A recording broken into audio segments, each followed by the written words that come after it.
नमस्कार। आज हमारे सामने जो गेस्ट है उन्हें किसी इंट्रोडक्शन की जरूरत नहीं है। उन्हें न सिर्फ आप और हम जानते हैं बल्कि सारी दुनिया उनसे परिचित है। नमस्ते। नमस्ते सर, हर बार चुनाव में आने वाले मुख्यमंत्री हमारी समस्याओं को हल करेंगे यह सोचकर जनता अपना वोट डालती है, लेकिन हर बार उसे निराशा होती है, उसके साथ धोखा होता है। आपके राज में भी ऐसे ही हो रहा है, क्यों सर?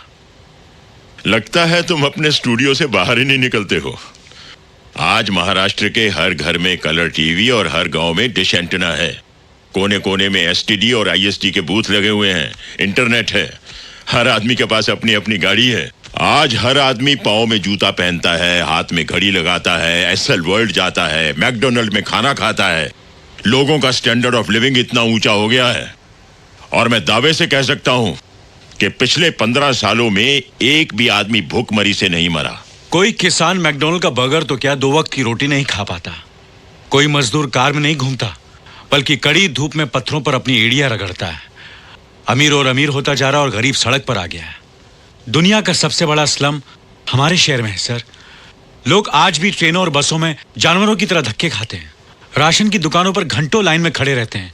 बच्चे अभी भी सिग्नल पर भीख मांगते हैं। उंगली उठाने वाले उंगली उठाते ही रहेंगे। तुम्हें मालूम है, मेरे सीएम बनने के बाद स्टेट में पढ़े लिखों की संख्या 64.8% हो गई है। केरला और मिजोरम में 90% है। इंडस्ट्री के मामले में महाराष्ट्र नंबर 1 है। क्राइम में भी नंबर 1 है। अब सिर्फ 35.8% लोग गरीबी की रेखा के नीचे हैं। पंजाब में 11.7% उसके नीचे है।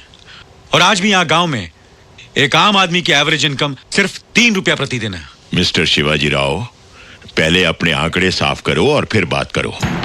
सर, ये वर्ल्ड इकोनॉमिक फोरम रिपोर्ट, ये IMF रिपोर्ट, ये human rights commission, amnesty international और ये world bank report. World bank का कहना है सर, जो कर्ज उन्होंने आपकी सरकार को दिया था वो पब्लिक तक पहुंचा ही नहीं। उसे आपके मिनिस्टर्स खा गए, इसलिए उन्होंने अपना अगला इंस्टॉलमेंट कैंसिल कर दिया। तुम्हें पता नहीं है बेटे, वर्ल्ड बैंक ने ऐसी शर्तें रखी थी कि सारी स्टेट गिरवी हो जाती। क्या शर्तें थी सर? जरा खुल के बताएंगे। वो तुम्हें बताने की जरूरत नहीं है, मैं जनता को बता दूंगा। जनता आपको देख रही है, सुन रही है। यहाँ बताइए, वर्ल्ड बैंक ने इंस्टॉलमेंट कैंसिल क्यों की? वो ऐसे नहीं बता सकता। पूरा पुलिंदा है 1000 पन्नों का। एनेक्स्चर ABCD करके 18 सेक्शन है। सेक्रेटेरिएट में मिलता है, 15 रुपए खर्च करके ले आओ और सबको सुनाओ। अगला सवाल। सर, पॉलिटिक्स में आने से पहले आपका फैमिली बैकग्राउंड क्या था? हमारा परिवार बहुत गरीब था। हम लोग खेती बाड़ी करते थे। अभी आपकी तनख्वाह कितनी है? क्या? सैलरी, तनख्वाह? सब काट कर कोई 18,000 रुपए होगी। यानी एक साल में 2,16,000, यानी आज तक की आपकी कमाई 20-25 लाख रुपए से ज्यादा नहीं हो सकी। फिर भी आपके पास 500 करोड़ रुपए की प्रॉपर्टी है। वो कहां से आई सर? हाँ? अरे बाप रे, ये तो धोती खोल रहा है। सब बकवास है। तुम्हें जानना है मेरी प्रॉपर्टी के बारे में तो जाओ कोर्ट में केस करो। वहां आकर बताऊंगा कि मेरे पास क्या है। केस? वैसे ही कोर्ट में 14 लाख केसेस हैं जो 15 साल से चल रहे हैं। हर्षद मेहता का केस अभी तक चल रहा है। बॉम्ब ब्लास्ट वाले बाइज्जत बरी हो गए। एक औरत का रेप केस, जब उसका नंबर आया तो उसे मरे हुए 5 साल हो चुके थे और आप कहते हैं केस करो। ये याद है सर? हाँ, देखा है कहीं। ये आपका इलेक्शन मैनिफेस्टो है। ओह हाँ, याद आया, मैंने ही तो छपवाया था।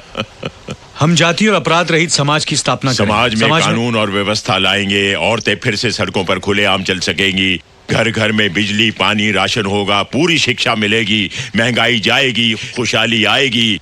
वो खुशहाली आएगी की बजाय जाएगी छप गया था। मैंने उसे ठीक करवाया था, मुझे याद है। ये सब हुआ है? क्यों नहीं हुआ है? आप कहते हैं कि कानून और व्यवस्था लाएंगे, लेकिन उस कानून की धज्जियां उड़ाने वाले ही आप हैं। जातिवाद को बढ़ावा देने वाले भी आप हैं। ऐसी बातें करके तुम मुझे भड़काना चाहते हो क्या? मैं आपको भड़काना नहीं चाहता। मैं सिर्फ चाहता हूं कि लोगों को पता चले कि सच्चाई क्या है। ये देखिए। और पूरे राज्य में चक्का जाम करवा दीजिए। तुम मेरे पर गाड़ी चलाओगे तो क्या हमारे साथ वाले हाथ न चले जाएंगे? मेरी चिता के साथ सारा महाराज चलेगा। एक बस ड्राइवर ने बस रोककर पूरे शहर में चक्का जाम करवा दिया।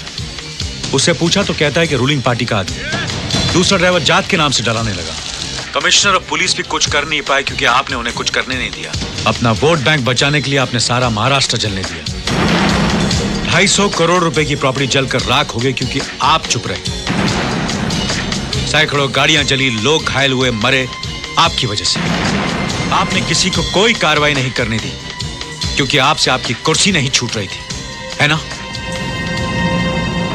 क्या पकड़ा है? इस इंटरव्यू को सनसनीखेज बनाकर नाम कमाने के लिए बेबुनियादी बातें कर रहे हो तुम। नो सर, सबूत है मेरे पास। उनमें से एक ड्राइवर मेरी पार्टी का है और दूसरा उन जात वालों का है जिन्होंने मुझे इलेक्शन में जिताया है, और वो स्टूडेंट्स हैं जो इलेक्शन में हमारा काम करते हैं। अगर इनमें से किसी को भी हाथ लगाया तो हमारा सपोर्ट चला जाएगा। No arrest, no tear gas. वो चिल्लाते हैं तो चिल्लाने दो। पहले चिल्लाएंगे, बाद में थक जाएंगे, फिर भूल जाएंगे। कुछ बसें जलती हैं तो जलने दो, दुकानें लुटती हैं तो लुटने दो। मैं 2-4 को पकड़कर एक अब बोलिए सर, जनता से ज्यादा आपको अपनी कुर्सी प्यारी है ना?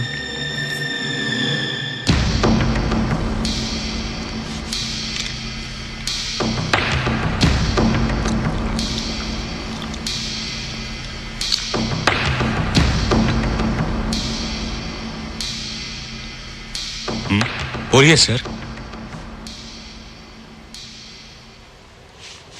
क्या हुआ? What's happening? नंगा करके नहला रहा है। अरे बोलना बुढ़े, बोलती क्यों बंद हो गई? अरे ले डाल हीरो, ले डाल।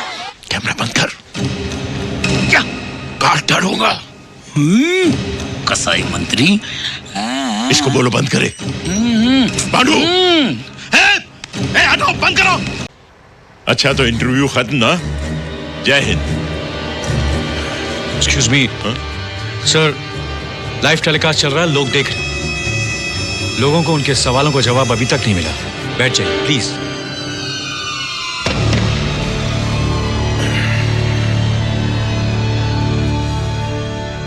अच्छी डबिंग की है। मेरे जैसी आवाज वाले किसी से कुछ भी बुलवा कर जनता को मेरे खिलाफ भड़काने की साजिश है ये। इन सवालों के जवाब देना मैं जरूरी नहीं समझता। इसे खुद मैंने अपने कैमरे से शूट किया है सर। ऑपोजिशन वालों ने इसके लिए तुम्हें कितना पैसा खिलाया है? अगर आप ऑपोजिशन में होते तो कितना पैसा खिलाते? माइक पकड़कर सैटेलाइट टेलीविजन की आड़ में तुम मुझसे कुछ भी पूछोगे और मैं उसका जवाब दूंगा। क्यों? जवाब देना आपकी ड्यूटी है सर, इसलिए 8 करोड़ लोगों ने आपको चुना है। मुख्यमंत्री क्या होता है जानते हो? आज तक एक बार भी सीएम के ऑफिस में आए हो? वहां की चौखट पार की है तुमने? आकर देखो कि दिन में कितने लोग मिलने के लिए आते हैं, रोते हैं, सवाल पूछते हैं, धन्यवाद करते हैं, पैर छूते हैं, मालाएं पहनाते हैं, गालियां देते हैं। जानते हो कितना कुछ झेलता हूं मैं?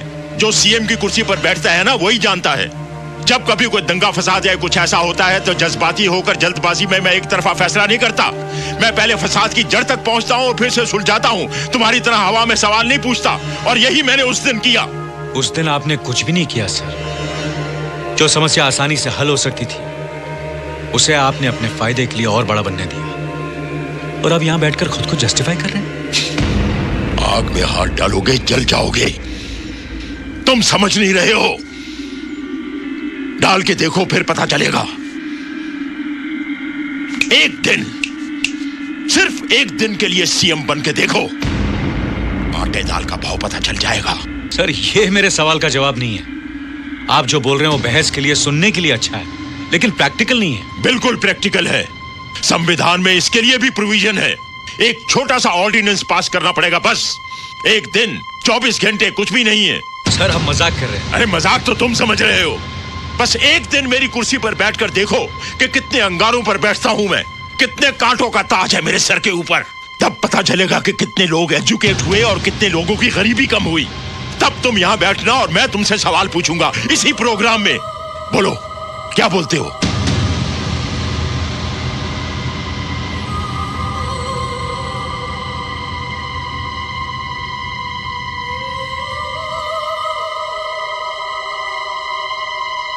ये सीएम साहब क्या कर रहे हैं? वनडे मैच खेल रहे हैं सीएम की कुर्सी का। जब से बिहार होकर आए हैं अनशंट बोलते रहते हैं। नहीं सर, वो आपका काम है। मेरा नहीं। बस हवा निकल गई। तुम रिपोर्टर लोग बस कुत्ते की तरह भौंकते हो, गाड़ी के पीछे पीछे भागते हो। जैसे ही गाड़ी रोककर दरवाजा खुला नहीं कि दुम दबाकर उल्टे पांव भाग जाते हो। बोलो, बनोगे सीएम एक दिन के लिए? लाइव टेलीकास्ट हो रहा है बच्चे, सब लोग देख रहे हैं, जवाब दो।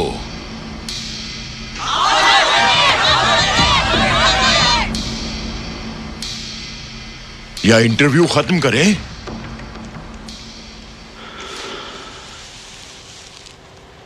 ठीक है सर, अगर ऐसा हो सकता तो मैं तैयार हूं। एक दिन के लिए मैं आपकी कुर्सी पर बैठकर देखूंगा।